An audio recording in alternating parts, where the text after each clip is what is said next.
ಅಯ್ಯೋ ಏನ್ ಮಾತಾಡ್ತಿದ್ದೀರಾ? ಇಷ್ಟೊತ್ತು ನೀವು ಮಾತಾಡ್ತಿದ್ದು ನಮ್ಮ ಮಗಳ ಬಗ್ಗೆ ಅಲ್ಲ. ಯಾಕೆ ಸರ್, ಏನಾಯ್ತು ಸರ್ ಮಗಳಿಗೆ? ಸರ್ ಎಲ್ಲಿದ್ದಾಳೆ ಹೇಳಿ ಸರ್, ದಯವಿಟ್ಟು ಹೇಳಿ ಸರ್. ಸರ್ ನನ್ನ ಮಗಳು ಅಂತ ಗೊತ್ತಾಗ್ತಿದ್ದಾಗೆ ನೀವೆಲ್ಲರೂ ಸೇರ್ಕೊಂಡು ನನ್ನನ್ನು ಸುಳ್ಳು ಹೇಳಿ ಯಾಮಾರಿಸ್ತಾ ಇದ್ದೀರಾ ಸರ್. ನನ್ನ ಮಗಳನ್ನ ಹೇಗೆ ಪಡ್ಕೋಬೇಕು ಅಂತ ನನಗೆ ಗೊತ್ತು ಸರ್. ನಾನು ಸುಮ್ಮನೆ ಇರಲ್ಲ ಸರ್. ಏನು ಮಾಡ್ತೀನಿ ನೋಡ್ತೀರಿ. ಬಾರ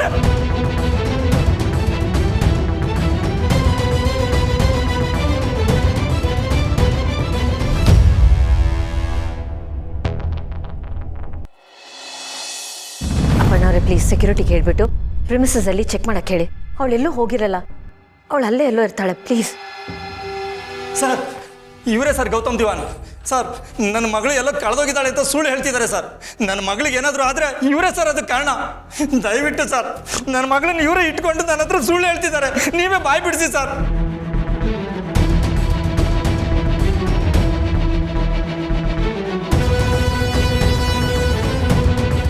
ಹೌದು ಸರ್, ನನ್ನ ಗಂಡ ಹೇಳ್ತಿರೋದು ನಿಜ.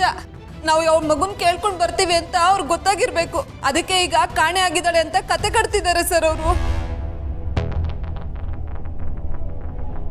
ಅದು ಅಲ್ಲದೆ ಇವ್ರ ವಿಷಯನ ಮುಚ್ಚಿಡ್ತಿದ್ದಾರೆ ಸರ್. ಸರ್ ನನ್ನ ಮಗಳನ್ನ ದತ್ತು ಕೊಡೋದಕ್ಕೆ ಪ್ರಯತ್ನ ಪಡ್ತಿದ್ದಾರೆ ಸರ್.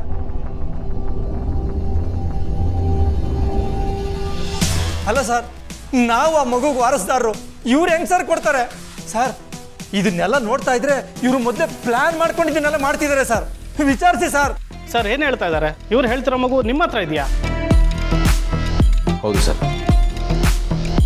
ಆ ಮಗು ಸಿಕ್ಕಿದ್ದು ನನಗೇನೆ. ನಾನು ಪೊಲೀಸಲ್ಲಿ ಕಂಪ್ಲೇಂಟ್ ಕೊಟ್ಟಿದ್ದೆ. ಅವ್ರ ಅಪ್ಪ ಅಮ್ಮನಿಗೆ ತಲುಪಿಸ್ಬೇಕು ಅನ್ನೋದು ನನ್ನ ಉದ್ದೇಶ ಆಗಿತ್ತು. ಇಷ್ಟು ವರ್ಷ ಅವಳನ್ನ ಹುಡ್ಕೊಂಡು ಯಾರೂ ಬರಲಿಲ್ಲ ಸರ್. ಅವಳು ನಮ್ಮ ಜೊತೆನೇ ಬೆಳೆದು ನಮ್ಮ ಮಗಳಾಗೆ ಇದ್ಲು.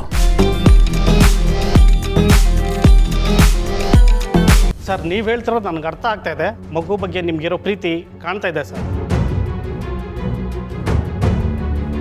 ಆ ಮಗು ನಿಮ್ದಲ್ಲ ಅಂತ ಇವರೇ ಹೇಳ್ಬೇಕಾದ್ರೆ ಇದು ಕಾನೂನು ಪ್ರಕಾರ ತಪ್ಪಲ್ವಾ ಸರ್? ಹೌದು ಸರ್, ಕೇಳಿ ಸರ್ ನೀವೇ. ಸರ್, ಮಿಂಚುನ ನಾವು ನಮ್ಮ ಮಗಳ ಥರನೇ ನೋಡ್ಕೊಂಡ್ವಿ. ಅವಳು ಬೇರೆಯವಳು ಅಂತ ನಮ್ಗೆ ಯಾರಿಗೂ ಇರಲಿಲ್ಲ ಸರ್. ಅವಳು ನಮ್ಮ ಮಗಳಾಗಿದ್ಲು, ನಮ್ಮವಳಾಗಿದ್ಲು ಸರ್. ದಯವಿಟ್ಟು ನಮ್ಮನ್ನು ನಂಬಿ, ಇದರಲ್ಲಿ ಯಾವ ಮೋಸನೂ ಇಲ್ಲ. ನೀವು ಹೇಳ್ತಿರೋದು ಕರೆಕ್ಟು ಮೇಡಮ್. ಆದರೆ ಇವ್ರು ಕೊಟ್ಟಿರೋ ಕಂಪ್ಲೇಂಟು ನಾವು ಸೀರಿಯಸ್ ಆಗಿ ತಗೋಬೇಕಲ್ವಾ? ನಾವು ಇದನ್ನು ಕನ್ಸಿಡರ್ ಮಾಡಲೇಬೇಕಾಗತ್ತೆ. ನಿಮ್ಮ ಕಣ್ಣಿಗೆ ಸರಿ ಅಂತ ಕಾಣಿಸಿರೋ ಸಾಲದು ಮೇಡಮ್. ಕಾನೂನು ಕಣ್ಣಿಗೂ ಅದು ಸರಿ ಅಂತ ಕಾಣಿಸ್ಬೇಕಲ್ಲ. ಐ ಆಮ್ ಸಾರಿ ಸರ್, ನೀವು ಹಾನೆಸ್ಟ್ ಅಂತ ನಮಗೆ ಚೆನ್ನಾಗಿ ಗೊತ್ತು. ಬಟ್ ಮಗು ಸಿಗೋ ತನಕ ನಿಮ್ಮನ್ನು ನಾವು ಕಸ್ಟಡಿಗೆ ತೊಗೋಬೇಕಾಗತ್ತೆ.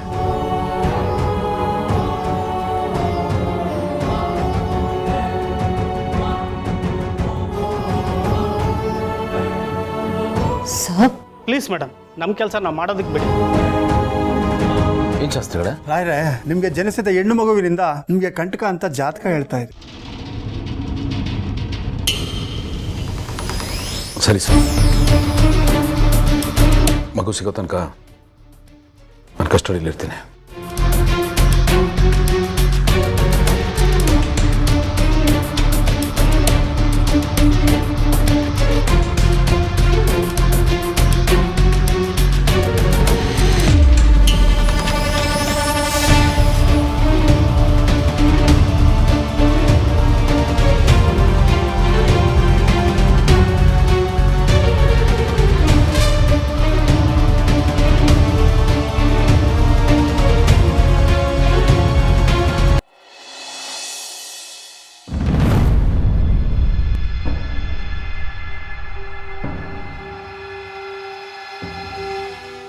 ಆನಂದ್ ಅವರೇ, ಏನಾಗ್ತದೆ? ಯಾಕೆ ಇಷ್ಟೊಂದು ಟೆನ್ಷನ್ ಮಾಡ್ಕೊಂಡಿದ್ದೀರಾ? ಆಕಾಶನೇ ತಲೆ ಮೇಲೆ ಬಿದ್ದವ್ರ ಥರ ಯೋಚನೆ ಮಾಡ್ತಾ ಇದ್ದೀರಪ್ಪ. ನೋಡಿ, ನಾನು ಲೀಗಲ್ ಎಕ್ಸ್ಪರ್ಟ್ಸ್ ಜೊತೆ ಟಚ್ಚಲ್ಲಿದ್ದೀನಿ. ಪೊಲೀಸ್ ಡಿಪಾರ್ಟ್ಮೆಂಟ್ ಅವ್ರ ಹತ್ರನೂ ಮಾತಾಡ್ತಾ ಇದ್ದೀನಿ. ಇನ್ಫ್ಯಾಕ್ಟ್ ಈಗ ಇನ್ಸ್ಪೆಕ್ಟರ್ ಮನೆಗೆ ಬರ್ತಾರೆ. ಅವ್ರ ಹತ್ರ ಮಾತಾಡೋಣ, ಏನು ಎತ್ತ ಅಂತ ಡೀಟೇಲ್ ಗೊತ್ತಾಗುತ್ತಲ್ವ. ಎಷ್ಟೊತ್ತಲ್ಲಿ ಬರ್ತಾರೆ?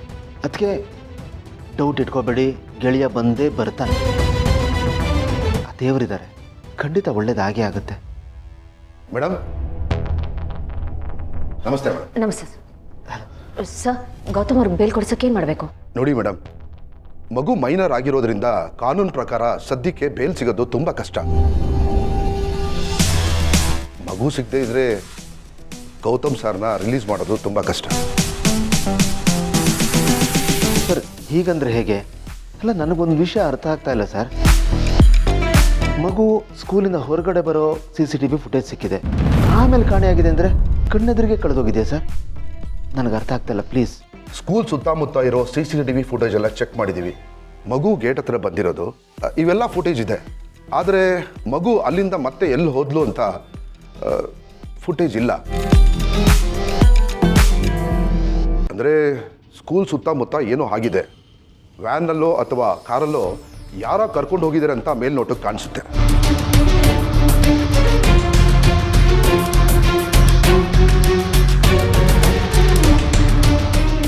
ಏನಾಗಿರುತ್ತೋ, ಎಲ್ಲಿ ಕರ್ಕೊಂಡು ಹೋಗಿರ್ತಾರೋ. ಮಕ್ಕಳನ್ನ ಕದಿಯೋರು 3 ಥರ ಬಿಸ್ನೆಸ್ ಮಾಡ್ತಾರೆ. ಒಂದು ಕೈಕಾಲು ಮುರಿಸಿ ಭಿಕ್ಷಾಟನೆಗೆ ಬಿಡ್ತಾರೆ, ಮತ್ತೊಂದು ಚೈಲ್ಡ್ ಟ್ರಾಫಿಕಿಂಗ್ನಲ್ಲಿ ಬೇರೆ ಕೆಟ್ಟ ಕೆಲಸಗಳಿಗೆ ಫಾರಿನ್ಗೆ ಟ್ರಾನ್ಸ್ಪೋರ್ಟ್ ಮಾಡ್ತಾರೆ. ಇಂಥವ್ರನ್ನ ಕಂಡುಹಿಡಿಯೋದು ತುಂಬ ಕಷ್ಟ ಮೇಡಮ್. ಅವರು ನಮ್ಮ ಥರನೇ ನಾರ್ಮಲ್ ಆಗಿ ಬದುಕ್ತಾ ಇರ್ತಾರೆ. ಮುಖಾನ ಪತ್ತೆ ಹಚ್ಚಬಹುದು, ಆದರೆ ಮುಖವಾಡನ ಪತ್ತೆ ಹಚ್ಚೋದು ಅಷ್ಟು ಈಸಿ ಅಲ್ಲ. ಸರ್, ನಿಮಗೆ ಕೈ ಮುಗಿದು ಕೇಳ್ಕೊತೀನಿ, ಹೇಗಾದರೂ ಪ್ರಯತ್ನ ಪಟ್ಟು ಆ ಮಗುನ ಹುಡುಗಿಸ್ಕೊಡಿ ಸರ್. ಆ ಮಗು ಸಿಕ್ಬಿಟ್ರೆ ಗೆಳೆಯ ಆಟೋಮೆಟಿಕ್ಕಾಗಿ ಆಚೆ ಬಂದ್ಬಿಡ್ತಾನೆ ಸರ್. ನಾನು ಈಗಾಗಲೇ ಹೇಳಿರೋ ಹಾಗೆ ಈ ಕಸುಬು ಮಾಡ್ತಿರೋರನ್ನ ಕಂಡುಹಿಡಿಯೋದು ತುಂಬ ಕಷ್ಟ ಸರ್. ಅವರು ನಾರ್ಮಲ್ ಆಗಿ ನಮ್ಮ ಥರನೇ ಬದುಕ್ತಾ ಇರ್ತಾರೆ, ಆದರೆ ಅವ್ರು ಮಾಡ್ತಾ ಇರೋಂಥ ಕೆಲಸಗಳು ತುಂಬ ಡೇಂಜರಸ್ ಆಗಿರುತ್ತೆ. ಆದರೂ ನೀವೇನು ವರಿ ಮಾಡ್ಕೋಬೇಡಿ, ನಮ್ಮ ಕೈಯಿಂದ ಏನು ಸಾಧ್ಯನೋ ಅಷ್ಟು ಮಾಡ್ತೀವಿ. ಏನಾದರೂ ಇದ್ದರೆ ನಿಮಗೆ ಅಪ್ಡೇಟ್ ಮಾಡ್ತೀವಿ. ಓಕೆ ಸರ್, ನಾನಿನ್ನು ಹೊಡ್ತೀನಿ, ಬರ್ತೀನಿ ಮೇಡಮ್. ಆನಂದ್ ಅವರೇ, ಏನು ಮಾಡೋದು?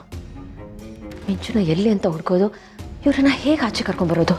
ಅದಕ್ಕೆ ನಾನು ಹೇಳಿದ್ನಲ್ಲ, ಹೋಪ್ಸ್ ಕಳ್ಕೊಬೇಡಿ. ನಾನು ನನ್ನ ಕೈಲಾದ ಪ್ರಯತ್ನ ಪಡ್ತೀನಿ, ಶಕ್ತಿ ಮೀರಿ ಪ್ರಯತ್ನ ಪಡ್ತೀನಿ.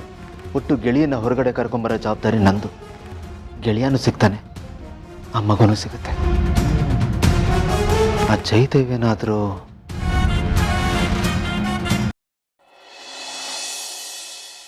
ಯಾರು ನೀವೆಲ್ಲ? ನನ್ನ ಯಾಕೆ ಕರ್ಕೊಂಡು ಬಂದಿದ್ದೀರಾ?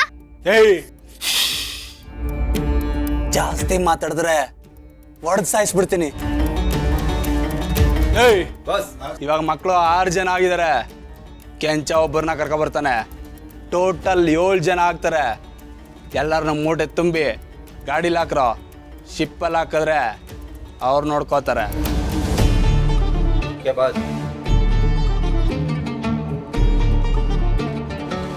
ನಿಮ್ಮನ್ನು ಈ ತರ ಕಿಡ್ನಾಪ್ ಮಾಡಿದಾರಾ? ಹಾಗಾದ್ರೆ ನಮ್ಮನ್ನ ನಮ್ಮ ಅಪ್ಪ ಅಮ್ಮೆಯಿಂದ ದೂರ ಮಾಡ್ತಿದಾರಾ? ಅಂದ್ರೆ ಇವ್ರು ನಮ್ಮನ್ನೆಲ್ಲ ಮಾರಾಟ ಮಾಡ್ತಿದ್ದಾರೆ. ಈಗ ಏನ್ ಮಾಡೋದು?